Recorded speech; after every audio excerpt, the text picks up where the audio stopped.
So my name is Favor. I come from Nairobi, Kenya. I am an impact entrepreneur where I care about innovation solutions that solve social problems and achieve a net positive for society and a community. So in my personal capacity, I serve as an innovator in various platforms. I'm part of StartNev, which is an innovation and startup enabler in Nairobi, Kenya, where we have been working with Kenyan startups to work on innovations that are scalable. And through that, we partnered with KNCCI, which is how I was able to join the Africa IoT and AI Challenge, whereby we worked with them to do the Kenya IoT and AI Challenge, where we're able to onboard 100 startups and take them through the training process, mentorship, and then from there we selected the top 10 startups. And then from there, the top 10 startups, we had a final closing ceremony where the top 3 startups were selected. So that's a bit about what I do. Also in the manufacturing space as an entrepreneur, where we make sauces and spices in a company called Machaka. I also have a biotech company with some partners where we're working to develop medical devices for the Kenyan and the African market. And then a few other projects that I'm just also passionate about. So. Well, first of all, the venue is amazing. I had the privilege of being here even before the conference began. I was working with the team and just hanging out and learning, and I got to see the place being transformed. The hotel venue is amazing, but all the work that went into it just transformed it into something else. I remember being in the conference hall before everything was set up. It already looked amazing, and then after the decor and everything, it was transformed. But then also seeing the different people here at the conference, I think it would be really exciting, based on different people from the ecosystem, for the Africa IoT and AI Challenge, the startups, the different member countries. So yeah, it's looking amazing.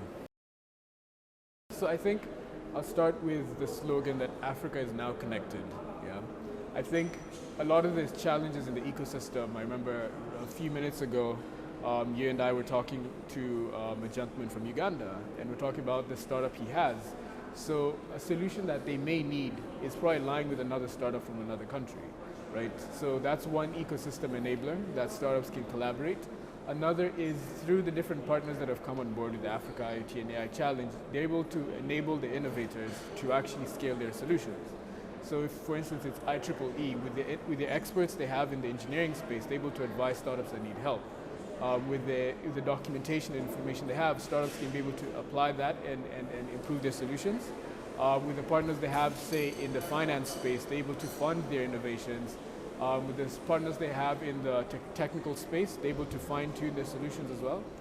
With the partners they have maybe in the policy space, they're able to see how best they can enable their solutions. So I think the different partners brought together by the Africa IoT and AI Challenge are able to take innovators and entrepreneurs to the next level. I really wish that in the second year we have over 12 countries that are participating. And in the next 5, I'm hoping that we can have at least 40 African countries, if not all 54. And in all 40 plus African countries, that there'd be at least 500 startups that join the program every year. The reason why that is important is all 500 startups may not win, that's for sure. Probably every country may select 3 to 5. But what happens is the innovators get to pivot their ideas every year to be able to not just compete, but improve them and make them more market ready. So what that means is if you have 40 African countries with 500 startups participating, that is well over 2,000 startups, right, every year. Actually, no, that's 20,000, right? So with 20,000 startups participating, that means if you have just 100 successful startups every year, in 5 years those are over 500 startups, right? And that just changes the world incredibly, because that means these are solutions being applied to African problems that are being implemented in a sustainable way. So it's not like donors or sponsored or government programs which are dependent on money coming in, but this is a problem being solved and being self-sustained and impacting a community and a people. So that's incredible.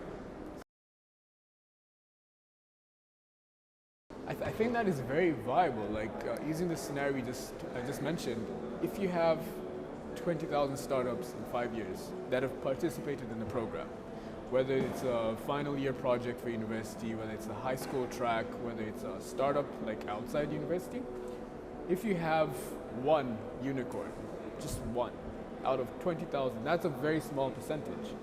But you could have another Elon Musk. They may not be the richest person in the world, but they may be one of the greatest entrepreneurs out of Africa. It may come from, maybe they start in Egypt or South Africa or Nairobi or Nigeria, and then they find a co-founder from one of the Africa IoT AI Challenge startups from Mali, you know?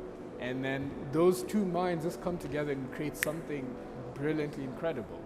So I think those are those very small things that could really change the ecosystem. Because I think I was listening to this podcast by a gentleman named Vusi Tembekwayo. Some of you might know him, I think you might. Yeah. And he's from South Africa and he's an entrepreneur. And he's basically saying, for Elon Musk to succeed, he had to leave his context, right? Over 30 years ago in South Africa, had he stayed, he'd have never grown to what he is today. And that may, of course, because they're having apartheid, he had to leave the country.